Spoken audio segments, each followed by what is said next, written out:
God had given the people of Israel the land of Canaan, as he had promised. Under Joshua, the Israelites served the Lord and enjoyed his blessings. But as time went on, they made friends with the heathen tribes of Canaan and began to worship their idols. Chief among these was Baal, and the more the Israelites bowed down to the idol, the more trouble came upon them.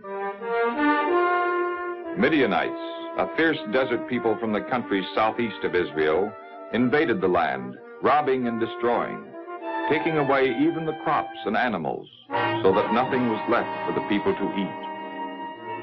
Many of the Israelites fled to the mountains and lived in caves like frightened animals. In their trouble, the Israelites remembered God and again cried to him for help.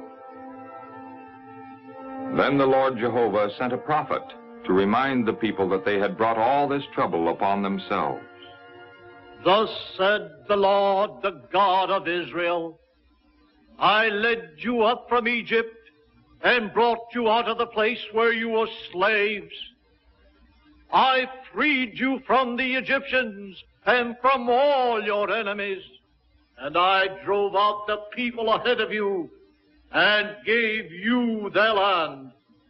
And I said to you, I am the Lord your God. Do not worship the gods of the Amorites in whose country you are living. But you have not obeyed the Lord. The Israelites knew that the prophet had spoken the truth, and many of them were sorry and repented for the way they had broken God's commandment by worshiping the idols of the Amorites. Then God, in his mercy, planned to send someone to deliver them.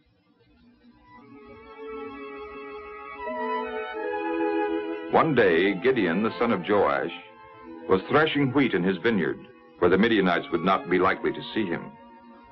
Suddenly, he was aware that someone was watching him. An angel of the Lord had come to bring Gideon a message, but at first Gideon did not realize that this was a heavenly visitor. The Lord is with you, you mighty man of courage.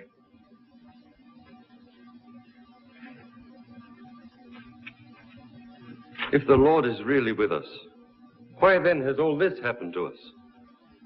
And what has become of the wondrous deeds of which our fathers told us when they said, did not the Lord bring us up from Egypt?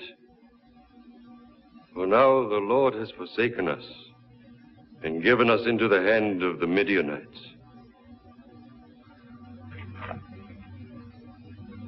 Go in this might of yours and save Israel from the Midianites. I am sending you, am I not?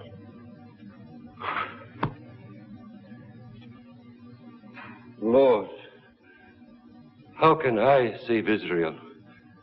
My clan is the weakest in Manasseh, and I am the least important in my family. But I will be with you, and you shall defeat the Midianites. If you are really pleased with me, then give me a proof that you are really speaking to me. Don't leave, I beg you, until I come back and bring you an offering. I will stay until you return.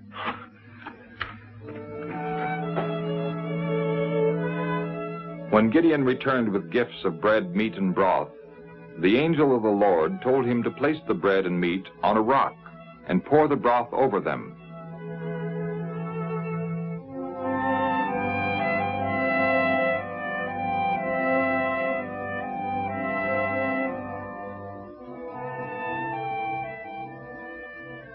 Then Gideon received the proof for which he had asked.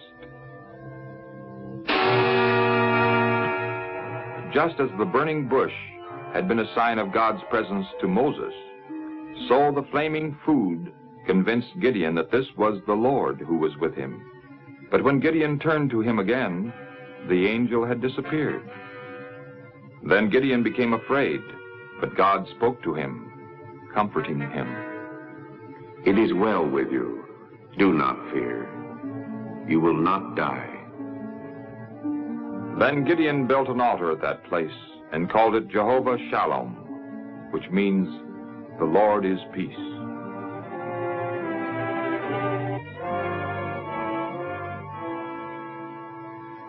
That same night, God spoke to Gideon again. commanding him to tear down the altar of Baal, which was on his father's land, and there to build another altar where the people might worship the Lord. And Gideon said he would do this, even though he knew how angry it would make all those who worshiped Baal. And because Gideon feared his family and the people of the town, he didn't dare to tear down the altar of Baal by daylight. But one night, with the help of 10 loyal servants, Gideon tore down the altar of Baal and built an altar to the Lord. The next morning, when the people came to worship Baal and found their altar torn down and the pillar of their goddess Asherah destroyed, they were angry. Who did this? None of us would do such a thing. I know who did this. It was Gideon, the son of Joash. Gideon must die. Let us go and demand of Joash that he turn his son over to us. He's right. Gideon must die.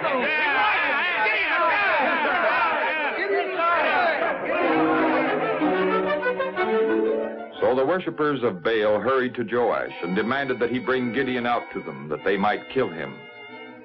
But as Joash listened, he realized that Gideon had done what was right, and he spoke against Baal in defense of Gideon. Are you fighting for Baal? Are you going to save him? Whoever fights for Baal, let him be put to death. Baal is a god. Let him fight for himself, because his altar has been torn down.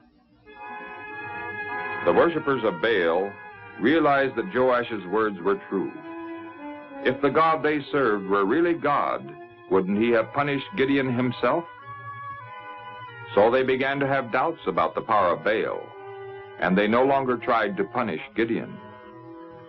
This left Gideon free to carry out God's plan, that he should lead Israel to victory over her enemies.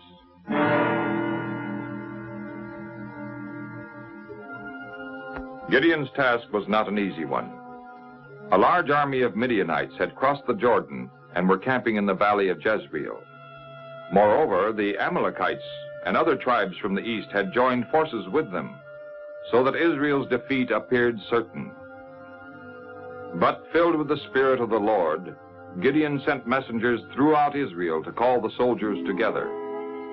And while he waited for them, Gideon asked God for another proof that he was the man who should save Israel from the Midianites.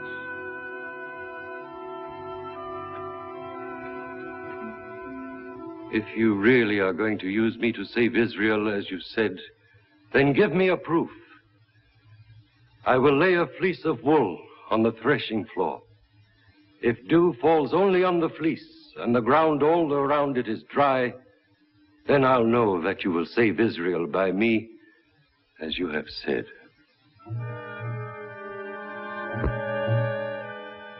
The next morning, Gideon hurried to the threshing floor where he had spread the wool fleece. To his surprise, the ground around the fleece was perfectly dry.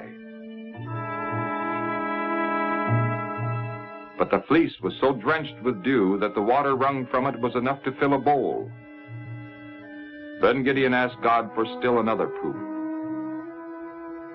Don't be angry with me, O Lord, if I ask for one more thing. Please let me make another test with the fleece.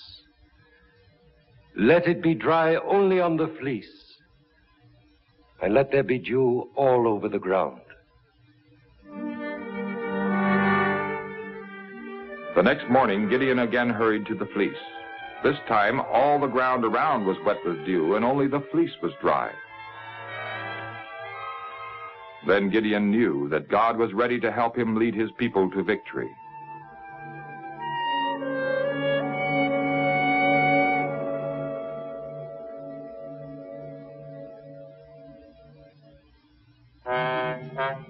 The Israelites must have been confident that Gideon was acting under God's direction, for 32,000 men answered the call to arms.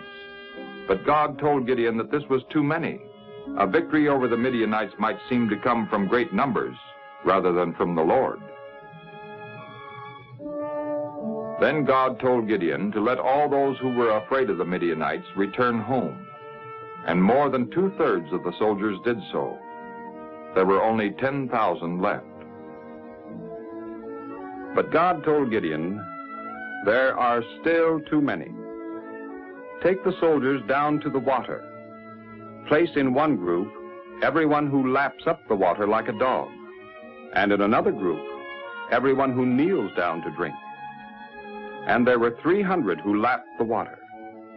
All the rest knelt down to drink. Then God said to Gideon, "By the 300 men who lapped the water, I will give you the victory. Let all the rest go home." 300 men seemed very few compared to the large army of the Midianites. But that night, to reassure Gideon, God sent him and his servant Purah to the enemy camp where they overheard the Midianites talking. I had a dream. A cake of barley bread rolled into the camp of Midian, struck a tent and turned it upside down, so that the tent laid flat. That means the sword of Gideon, a man of Israel. Into his hands, God's given the whole camp of Midian. When Gideon heard the dream explained, he knelt down and thanked the Lord. Then he hurried back to his camp to tell the Israelites the joyful news. "Arise, for the Lord has given the whole camp of Midian to you." That night, the Israelites prepared for battle in a strange way. Each man carried a horn and a lighted torch hidden in a pitcher. At Gideon's command, they quietly marched toward the enemy's camp to surround it on 3 sides. And at midnight, when the Midianites were asleep, Gideon gave the signal for attack. The noise of the horns and the crashing of the pitchers and the glare of the torches, the shouting of Gideon's name, all this convinced the Midianites that they were surrounded by a great army. And so they ran away through the darkness, trampling and fighting each other in their confusion. Then Gideon sent messengers to the people of Israel, telling them to pursue the Midianites.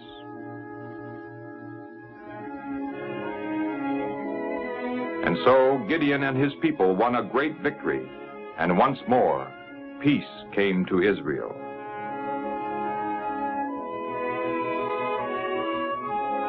In their gratitude, the people of Israel wished to make Gideon their king. "Rule over us, you, and then your son, and your grandson after you, for you have saved us from the Midianites." I will not rule over you, nor will my son rule over you.